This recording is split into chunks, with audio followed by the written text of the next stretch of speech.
Hello students, welcome to this e-module. In this module, paper title income tax, that is direct tax, paper code COC 109, semester 4, subject commerce.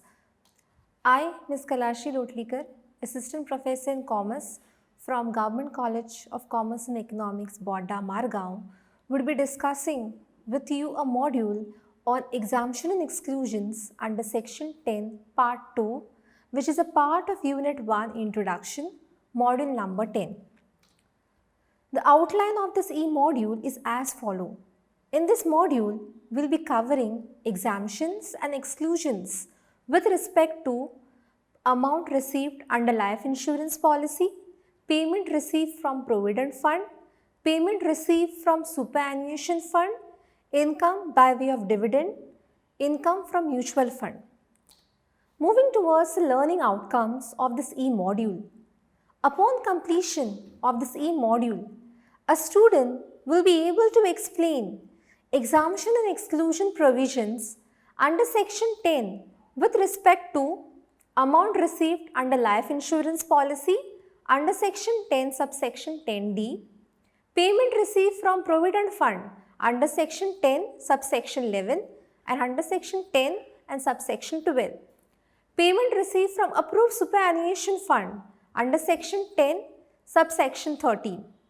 Income by way of dividend under section 10 subsection 34. Income from mutual fund under section 10 subsection 35. So let us start with our exemption exclusions under section 10 part 2 with our first one, amount received under life insurance policy under section 10 subsection 10D. Now any amount that is received under life insurance policy, you can claim exemption under it. It is available on amount received under life insurance policy. Exemption is available on all forms of life insurance policy claims, and the entire amount received under life insurance policy is exempted. But there are certain exclusions under this section. Exclusions under section 10 subsection 10D of the Income Tax Act are any sum received under section 80 DD3 and 80 DDA3 of the Income Tax Act, which basically refers to deductions.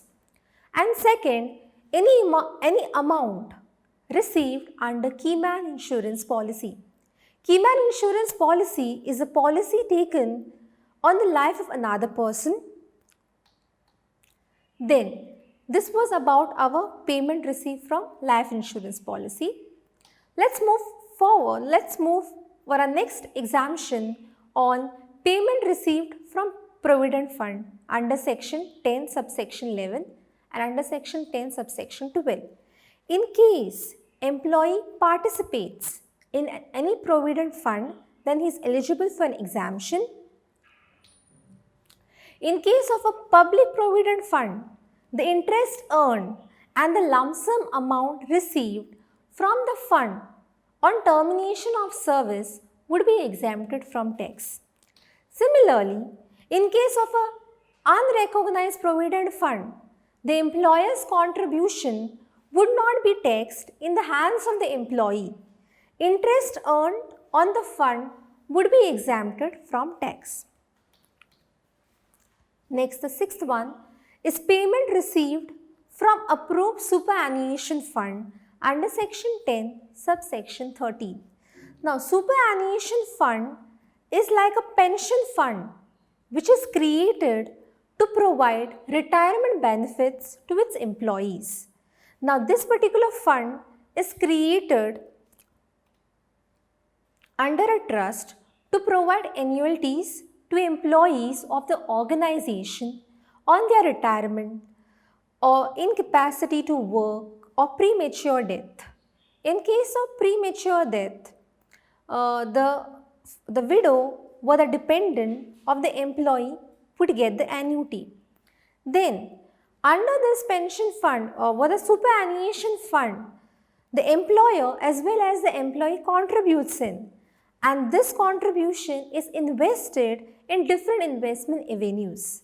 So, this whatever amount is invested that amount would be exempted provided that amount is invested in an recognized superannuation fund.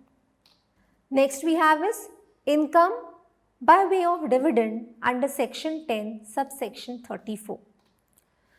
Now, with respect to this exemption, there are 2 points that we need to understand. The first point is dividend income received in section 115O is exempted.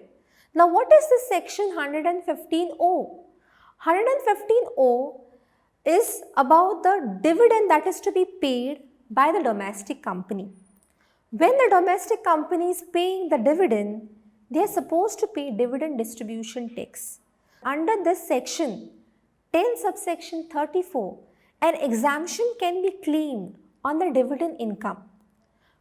Then provisions of section 10 subsection 34 does not apply to dividend income that is chargeable to tax in terms of section 150 BBDA.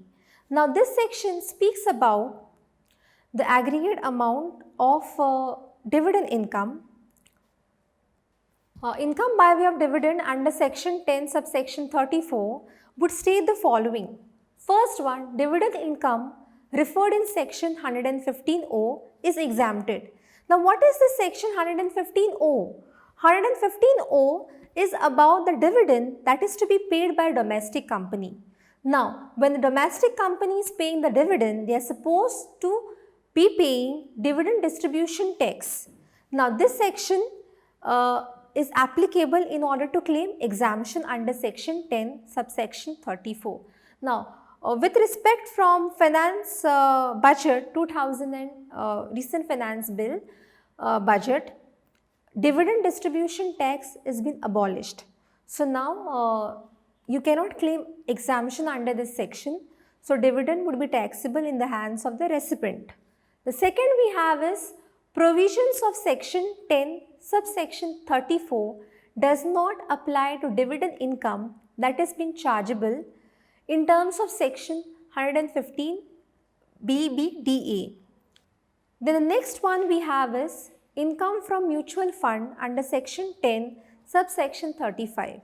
Now in order to claim exemption under this section 10 subsection 35, the provisions are as follow. First it says, in case of any income arising on transfer of mutual fund, that mutual fund should be within the meaning of SEBI Act.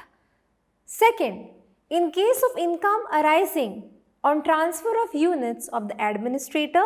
And the third one, in case of income arising on the transfer of specified company.